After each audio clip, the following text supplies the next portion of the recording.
Masuk yang namanya gerombolan tawuran yang membuat tidak nyaman di kota Surabaya. Kalau kita ngubek-ngubek Google dan bertanya kenapa harus tinggal atau kerja di Surabaya, jawabannya emang lumayan menggiurkan.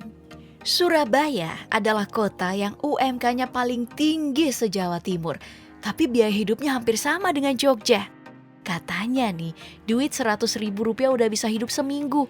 Apalagi Surabaya masuk dalam deretan kota metropolitan dengan suasana asri karena banyaknya taman kota.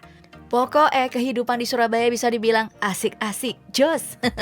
Namun siapa sangka, walau sering dipuji, Surabaya ternyata memiliki sisi gelap yang jarang dibicarakan banyak orang.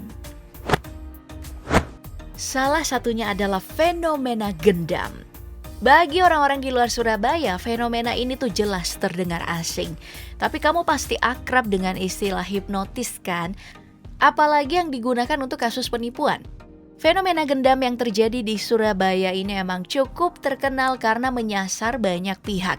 Mulai dari rumah makan, turis lokal, pekerja pabrik, dan yang paling serem adalah modus yang datang langsung ke rumah. Di 2021 kemarin, sebuah kasus gendam sempat menghebohkan warga di Surabaya. Gimana enggak? Sebuah rumah di kompleks elit dijarah hingga kehilangan perhiasan senilai miliaran rupiah. Iya, kalau kayak gini udah meresahkan Pol sih. Nah, kalau ditanya soal tindakan pemerintah dan kepolisian setempat, sebenarnya udah ada, namun menurut warga, pergerakannya terkesan lambat dan tidak efektif. Makanya seringkali orang-orang yang dituduh pelaku gendam akan habis disayurin warga yang sudah geram. Kalau gini jelas makin susah dong ya buat nyelesain masalahnya.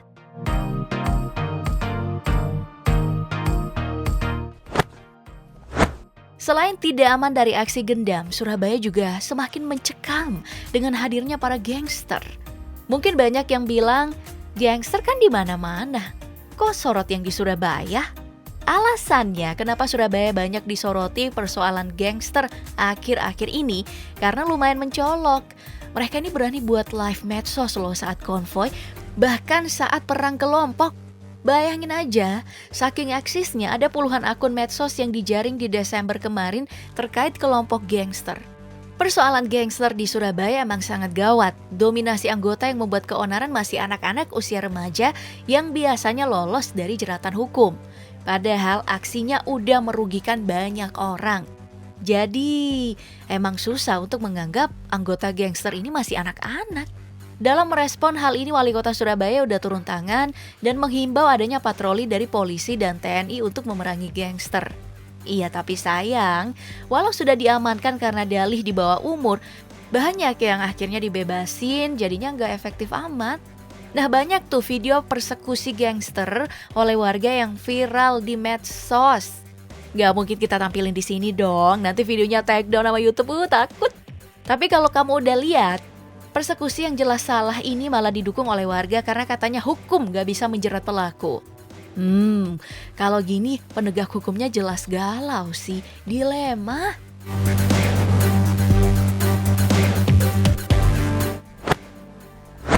Selain permasalahan keamanan, Surabaya juga sering dibicarakan soal transportasi yang gak efektif. Di awal 2022 kemarin, sebuah survei dari INRIX, sebuah konsultan transportasi yang bermarkas di Washington, Amerika Serikat, menyatakan kalau Surabaya adalah kota dengan kemacetan terparah di Indonesia dan mengalahkan Jakarta. Data yang sama, orang Surabaya tercatat menghabiskan waktu 62 jam lebih lama di jalanan dibandingkan waktu normal. Dengan data ini, Surabaya masuk sebagai kota termacet nomor urut 41 di dunia. Masalah kemacetan di Surabaya banyak disinyalir disebabkan sistem transportasi umum yang gak efektif. Salah satu yang paling sering dibahas nih adalah Surabaya Bis. Ada banyak keluhan seputar program ini seperti rutenya yang pendek, armada yang sedikit hingga sistem pembayaran yang dianggap ribet. Namun semoga aja kedepannya Surabaya Bis ini bisa berjalan dengan efektif untuk menekan kemacetan ya. Apalagi Surabaya juga dapat rapor merah loh soal polusi dan menduduki kota paling berpolusi nomor 4 di Indonesia. Oh iya, Surabaya juga punya titik keliru kalau kita banyak memuji taman cantik dan ruang hijau asrinya. Nyatanya, Surabaya juga masuk loh dalam 3 kota besar Indonesia yang dilaporkan menjadi kota terburuk soal lingkungan. Jadi, meski kelihatan cantik, Surabaya ternyata menyimpan pencemaran lingkungan yang pekat.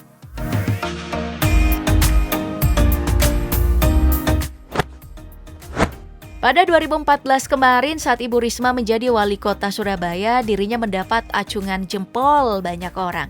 Bagaimana tidak, ibu yang satu ini membubarkan kawasan lokalisasi paling ramai di Indonesia, yaitu Geng Doli dan 4 lokasi prostitusi lainnya.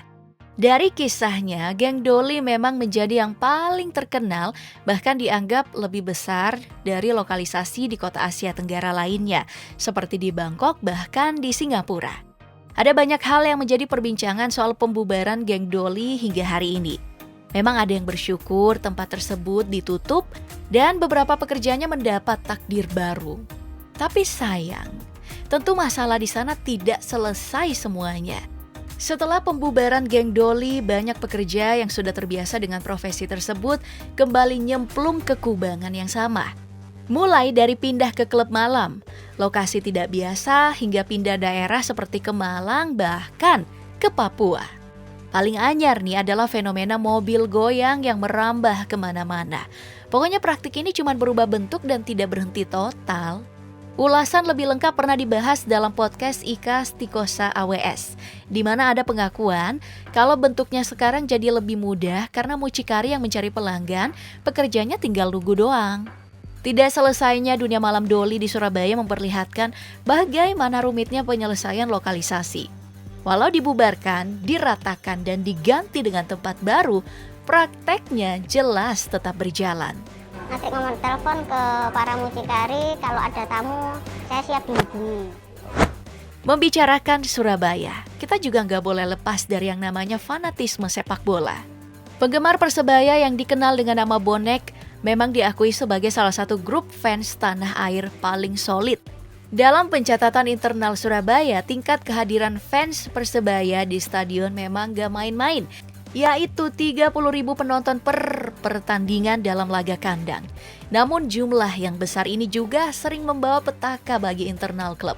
Contoh besarnya yang terjadi pada September 2022 kemarin saat Persebaya melawan Rans Nusantara di Stadion Gelora Delta Sidoarjo. Sportivitas dalam laga ini harus terluka karena terjadinya pengrusakan oleh oknum fans Persebaya yang tidak puas dengan hasil laga, di mana Persebaya kalah 2-1. Pengrusakan ini tentu saja memiliki imbas buruk pada tim karena dari laporan lebih lanjut pihak Persebaya mengaku harus merugi miliaran rupiah karena harus bertanggung jawab atas pengrusakan yang terjadi. Belum lagi 5 laga home dari Persebaya harus tanpa penonton. Ya kalau begini jelas bukan cuma klub yang merugi ya, tapi juga fans yang tidak merusuh ikutan rugi. Nah, kelakuan oknum fans Persebaya ini jelas bukan yang pertama. Di tahun 2019 kemarin bahkan terjadi 2 kasus serupa. Pertama saat Persebaya melawan Madura United, dan yang kedua saat Persebaya melawan PSS Sleman. Ya, melihat hal ini doanya cuma satu. Semoga saja tindakan merugikan seperti ini bisa berkurang untuk sepak bola Indonesia yang lebih baik.